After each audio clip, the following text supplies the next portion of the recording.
पहला सवाल ब्रिगेडियर साहब आपसे मैं करना चाहूँगी कि हम देख रहे हैं कि अमेरिका की तरफ से भी हमले हो रहे हैं ईरान पर। अब ईरान ने जवाबी कार्रवाई में कुवैत के बिजली घर और समुद्री पानी को मीठा बनाने वाले प्लांट पर हमला किया और उसको निशाना बनाया और उसकी वजह से जो पूरा कुवैत है वो इफेक्ट हुआ है। तो आपको क्या लग रहा है कि क्या स्ट्रेटेजी अब ईरान खेल रहा है जवाबी कार्रवाई के लिए? जी हाँ, बहुत शुक्रिया। देखिए, मेरे ख्याल में बहुत सीरियस किस्म के डेवलपमेंट्स और स्पेशली जिस तरीके से हमने देखा है, जिस तरीके से अमेरिका ने फॉर द लास्ट 6 दिनों में या 7th वेव उनकी जब लास्ट नाइट को हुई है और इस तरह की बम्बिंग हुई जो 28 फरवरी के बाद से हमने देखा था। उस वक्त 13,000 के करीब हमले हुए थे और अभी जिस तेजी के साथ हुआ, फिर इसमें मोस्ट इम्पॉर्टेंटली देखिए इनके कंसंट्रेशन रही है साउथ की तरफ और अलोंग द कोस्टल लाइन के जो इनके सूबे बनते थे या बंदर अब्बास है या दूसरे चाबहार तक की 1400 किलोमीटर की बेल्ट है, इस पर उन्होंने फोकस किया। मैसिव बम्बिंग की इनिशियली देखें कि रेडार्स पे गए हैं, सर्वेलेंस सिस्टम पे गए हैं, कमांड एंड कंट्रोल सिस्टम पे गए हैं, सस्पेक्टिव मिसाइल और जो दूसरे लॉन्चिंग साइट से वहाँ पे गए हैं और उसके बाद then they have gone after the जो इंफ्रास्ट्रक्चर पे है, ब्रिजेस पे गए हैं, टनल्स पे गए हैं, रोड्स पे गए हैं, रेलवे पे गए हैं। सो द ऑब्जेक्टिव क्या है?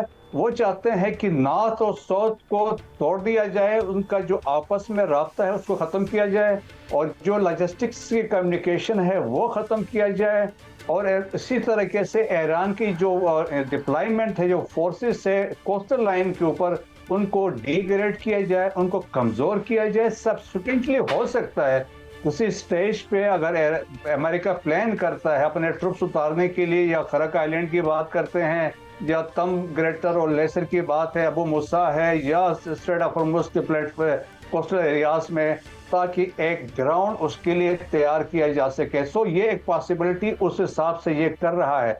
But at the same time देखें कि ईरान के लिए it is sort of a threat कि वो किसी सूरत में जो कंट्रोल उसके पास स्ट्रेट ऑफ हॉर्मुज़ का है वो नहीं छोड़े गए एट एनी कॉस्ट। उन्होंने कहा कि जो मर्जी हो जाए, क्योंकि देखें वो रेवेन्यू की भी बात नहीं है, ऑयल से भी वो पैसे कमा सकते हैं, लेकिन सॉवरेनिटी का मसला आ गया है।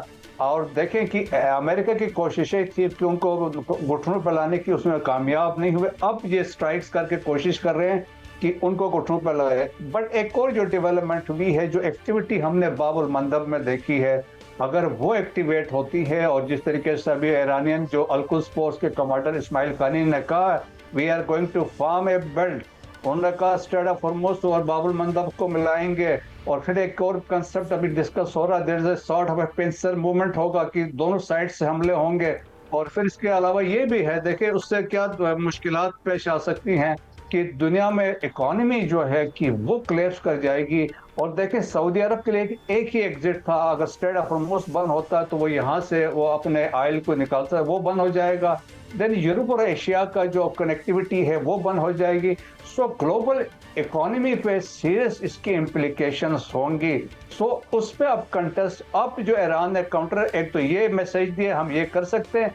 सेकेंड जो उनके स्ट्राइक्स हुए हैं, आप देखें कुवैत पे हुए हैं, बहरीन पे हुए हैं, जॉर्डन पे हुए हैं, और वो भी डिसैलिनेशन प्लांट्स पे गए हैं या जो एनर्जी के इंस्टॉलेशंस पे गए हैं। 80% जो GCC countries they are entirely dependent on water salination plant, अगर वो निकल जाते हैं तो आप उसकी इम्प्लीकेशन देखें।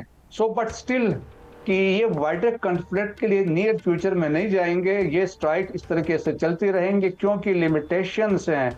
अमेरिका का पॉलिटिकल जो डोमेस्टिक सीन है वो इनको अलाउ नहीं करता है कि किसी भी तरीके से आप वाइडर कॉन्फ्लिक्ट में जाएं, क्योंकि इसमें यह है कि जब ये दोनों बंद हो जाएंगे तो ऑयल की कमी हो जाएगी, इन्फ्लेशन बढ़ेगी, उसकी it will have implication America में आएंगी, अमेरिका अपने रिजर्व्स को बाहर लेके आएगा, इन्फ्लेशन से बहुत सारे मसाले होंगे, it will have political implication. Mid term elections आ रहे हैं, अपनी रेटिंग गिर चुकी है, एक तो वो चीज़ है।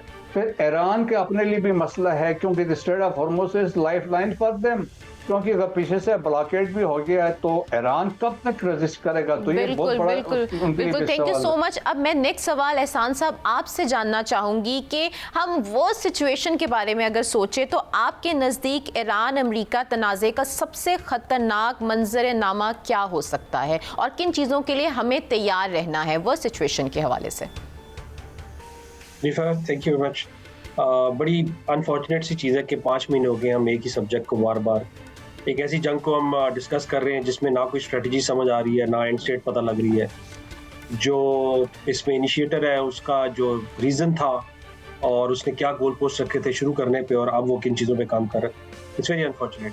बट इस वक्त जो क्राइसिस है ना, वो जो शुरू की बातें थी कि मिसाइल प्रोग्राम और मिसाइल एंड ड्रोन कैपेबिलिटी, उससे होते होते आप जो सेंटर ऑफ ग्रेविटी है वो स्ट्रेट ऑफ हॉर्मुज़ का ऑपरेशनलाइज रहना जो है उसके ऊपर आती जा रही है। और जैसे जैसे इस क्राइसिस के अंदर एस्केलेशन आ रही है, उस वैसे ही एक फ्रेमवर्क इस एमओयू ने प्रोवाइड किया था जिसमें पाकिस्तान और कतर की मीडिएशन शामिल थी, वो एक वाहिद फ्रेमवर्क अवेलेबल है जिसकी मदद से इस क्राइसिस को दोबारा कंट्रोल किया जा सकता है। अब आपने जो चीज़ पूछी कि अगर ये एस्केलेशन इसी तरह बढ़ती जाती है, और मुझसे पहले स्पीकर में ब्रिगेडियर साहब ने भी काफ़ी हद तक उसको तफसील में बता दिया है, लेकिन सिर्फ oil and gas is not that issue. इसके जो सेकेंड ऑर्डर इफेक्ट्स आएंगे और साथ में जो बहुत सारी और चीज़ें हैं जैसे पेट्रोकेमिकल्स हैं, फर्टिलाइजर्स हैं। फर्टिलाइजर्स जब लेट पहुंचना शुरू होंगे, ऑस्ट्रेलिया में ऑलरेडी वहाँ पे कमी हो चुकी है, इंडिया में ऑलरेडी कमी हो चुकी है, इसकी वजह से जो आपकी फूड सिक्योरिटी पे इम्पैक्ट्स आना शुरू होंगे। और पेट्रोकेमिकल्स की वजह से वो बहुत सारी जो इंडस्ट्री जो कि मेटल्स को ओर्स को जो है मेटल्स में कन्वर्ट करती हैं, उनके ऊपर इफेक्ट आना शुरू हो गया। सल्फ्यूरिक एसिड जब नहीं मिलेगा तो आपका कॉपर नहीं बन सकेगा, कॉपर नहीं बनेगा, आपकी बहुत सारी इलेक्ट्रिकल अप्लायंसेस जो है वो नहीं बन सकेंगी। तो इसके जो सेकेंड ऑर्डर इफेक्ट्स हैं वो सिर्फ एनर्जी के ऊपर नहीं है, इसका इंडस्ट्री, फूड। फिर आप देखें जिस तरह ट्रांसशिपमेंट हब था यूएई के पोर्ट्स और कतर के पोर्ट जो थे, ये ट्रांसशिपमेंट हब है। पाकिस्तान की अपनी तकरीबन 60% तजारत जो है वो ट्रांसशिपमेंट पोर्ट्स के थ्रू जाती है। ऑल्दो कि इस सारे एपिसोड के अंदर हमारे अपने पोर्ट्स ने काफ़ी बेहतर काम करना शुरू कर दिया है। बहुत सारी ऐसी जो ट्रांसशिपमेंट की जो ऑप्शंस जो पहले जबल अली वगैरह से ऑप्ट की जाती थी, वो कराची पोर्ट ट्रस्ट या पोर्ट कासिम से शुरू हो गई है, ग्वादर पोर्ट के ऊपर माल बर्दारी शुरू हो चुकी है।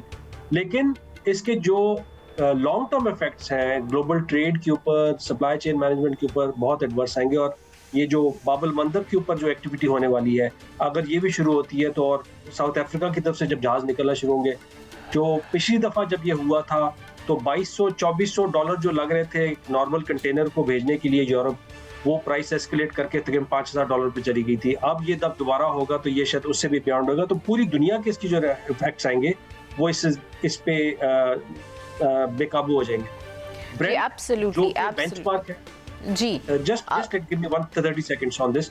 ब्रेंट की कीमत जो कि जंग से पहले तकरीबन $67 पे थी, आज वो $88 पे पड़े, और उसका इफेक्ट यूएस की अपनी इकोनॉमी पे बहुत ज्यादा आ रहा है। So any side of escalation, और इसमें एक ईरान की अपनी इकोनॉमी जो है वो बहुत बुरे तरीके से इफेक्ट हो रही है, उनकी इन्फ्लेशन 88% तक पहुंची हुई है। जी बिल्कुल। अब मैं भट्ट साहब आपसे जानना चाहूँगी कि मशरक़ी वस्ता की सिचुएशन में समुद्री रास्ते की अहमियत पहले से बहुत ज़्यादा बढ़ चुकी है, तो आपको क्या लगता है कि पाकिस्तान नेवी की इस वक्त क्या अहमियत है और वो किस तरीके से प्लानिंग कर रही है अगर सिचुएशन एक्सीलेट होती है तो? काबिल एहतराम फराह साहबा, आज की जंगें जो हैं वो ज़मीन और फ़िज़ा के साथ साथ समुंदर में भी लड़ी जा रही हैं। आपने हरमस की ब्रिगेडियर साहब बात कर रहे थे, बाबुल मंदब की बात कर रहे थे, ये रास्ते आलमी तिजारत की शह रग है। इस वक्त जो समुंदर है वो बहुत अहम हो चुका है। अल्हम्दुलिल्लाह लकी है पाकिस्तान जिसके पास 1000 किलोमीटर तवील साहिल है और गवादर जैसी स्ट्रेटजिक जो बंदरगाह है वो हमारे पास हासिल है। हमें बहरी सलाहियत पर जदीद बनाना होगा क्योंकि समुंदर बड़ा अहम है। लेकिन हम जानते हैं, कमोडोर एहसान साहब हमारे साथ इस वक्त मौजूद है। कमोडोर साहब, अगर खुदा न खास्ता बहरी कशीदगी दोबारा फिर बढ़ जाती है, जो कि मुसलसल बढ़ रही है, तो पाकिस्तान नेवी का पहला ऑपरेशनल फोकस क्या समझते हैं आप? क्या समझते हैं क्या होगा?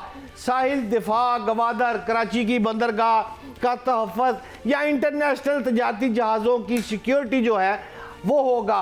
पाकिस्तान अगर कशीदगी बढ़ती है तो आप इसको किस नज़र से देखते हैं? हमारे बारे में बताएं कमोडोर साहब। ये जो नेवीज का एक अहम काम है वो है ही तिजारत की प्रोटेक्शन के लिए, और उसमें जब ये पहली एस्केलेशन हुई थी मार्च में, तो उस वक्त पाकिस्तान बहरीन ऑपरेशन महफिजुल बहर शुरू कर दिया तो उसी वक्त ही। इसमें जब आप एस्कॉर्टिंग के ऊपर जाते हैं तो एस्कॉर्टिंग वाहिद ऑप्शन नहीं है, उसमें आप अपनी ट्रेड रूट्स के अंदर ऑल्टरनेट्स भी लेकर आते हैं, अपनी शिपिंग के जो टाइमिंग है उसको रेगुलेट करते हैं, और जहाँ पे जरूरत पड़ती है वहाँ पे एस्कॉर्टिंग भी करते हैं। और एस्कॉर्टिंग में या तो वो क्लोज एस्कॉर्ट हो सकता है या डिस्टेंट एस्कॉर्ट हो सकता है। मकसद ये होता है कि वो जो क्रूशल पॉइंट्स हैं वहाँ से अपने जहाज़ों को या अपनी कार्गो जो है उसको बाहिफाजत निकाला जा सके।